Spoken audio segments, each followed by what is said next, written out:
শুধু রাজনীতি, বাণিজ্য বা কূটনৈতিক বৈঠক নয়, কখনো কখনো একটি ফলও হয়ে উঠতে পারে দুই দেশের বন্ধুত্বের দূত। দক্ষিণ এশিয়ার কূটনীতিতে এমন উদাহরণ নতুন নয়। একসময় আলোচনায় ছিল ইলিশ কূটনীতি, আর এবার আলোচনায় এসেছে আম কূটনীতি। বাংলাদেশের প্রতিবেশী দেশ নেপালের সঙ্গে সম্পর্ক আরও উষ্ণ ও ঘনিষ্ঠ করতে পাঠিয়েছে 1750 কেজিরও বেশি আম। বার্ষিক সিজনস বেসড কমপ্লিমেন্টস কর্মসূচির আওতায় নেপালের বিভিন্ন গুরুত্বপূর্ণ ব্যক্তির হাতে পৌঁছে দেওয়া হয়েছে বাংলাদেশের এই জনপ্রিয় ফল। কাঠমান্ডুর বাংলাদেশ দূতাবাস জানিয়েছে, নেপালের প্রেসিডেন্ট থেকে শুরু করে স্পিকার, মন্ত্রিসভার সদস্য, জ্যেষ্ঠ সরকারি কর্মকর্তা, কূটনৈতিক, ব্যবসায়িক নেতা, সুশীল সমাজের প্রতিনিধি এবং বাংলাদেশের বন্ধু এমন 360 জনেরও বেশি বিশিষ্ট ব্যক্তির কাছে আমের প্যাকেট পৌঁছে দেওয়া হয়েছে। উপহারের জন্য বেছে নেওয়া হয়েছে বাংলাদেশের বিখ্যাত ক্ষীরসাপাতি আম। ভৌগোলিক নির্দেশক বা জিআই স্বীকৃত এই আম শুধু দেশের নয়, ভারতীয় উপমহাদেশ জুড়ে তার স্বাদ ও গুণের জন্য সুপরিচিত।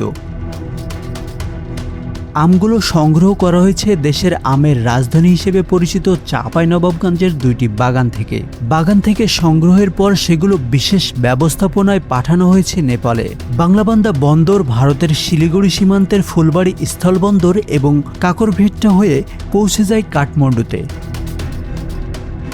কূটনৈতিক বিশ্লেষকরা বলছেন, রাষ্ট্রের সম্পর্ক শুধু চুক্তি আর আলোচনার টেবিলেই সীমাবদ্ধ থাকে না।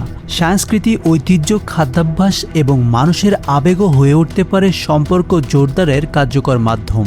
আর সেই জায়গা থেকেই গুরুত্ব পাচ্ছে এমন জনকূটনৈতিক উদ্যোগ। বাংলাদেশ ও নেপালের সম্পর্ক দীর্ঘদিনের। বাণিজ্য, শিক্ষা, পর্যটন, জ্বালানি সহযোগিতা এবং আঞ্চলিক সংযোগ বৃদ্ধির নানা উদ্যোগে দুই দেশ একসঙ্গে কাজ করছে। এমন বাস্তবতায় একটি উপহারও হয়ে উঠতে পারে সৌহার্দ্যের বড় বার্তা। দূতাবাসের ভাষ্য অনুযায়ী এই উদ্যোগ দুই দেশের জনগণের মধ্যে বিদ্যমান আন্তরিকতা ও বন্ধুত্বের প্রতীক। একই সঙ্গে এটি বাংলাদেশ ও নেপালের দীর্ঘস্থায়ী সম্পর্ককে আরও শক্তিশালী করার একটি প্রচেষ্টা। দক্ষিণ এশিয়ার কূটনীতিতে খাদ্যভিত্তিক উপহারের ইতিহাসও বেশ পুরনো। বাংলাদেশ ও ভারতের মধ্যে একাধিকবার দেখা গেছে ইলিশ কূটনীতি। উৎসব কিংবা বিশেষ উপলক্ষে সীমান্ত পেরিয়ে গেছে পদ্মার রূপালী শস্য। আর এবার সেই ধারায় নতুন মাত্রা যোগ করল আম কূটনীতি। কারণ কখনো কখনো একটি আমের ঝুড়িও এমন বার্তা বহন করে যা আনুষ্ঠানিক কূটনৈতিক ভাষার চেয়েও বেশি হৃদয় ছুঁয়ে যায়।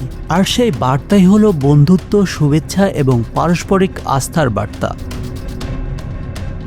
আসানুর রহমান মিঠু, বাংলা এফিয়ার।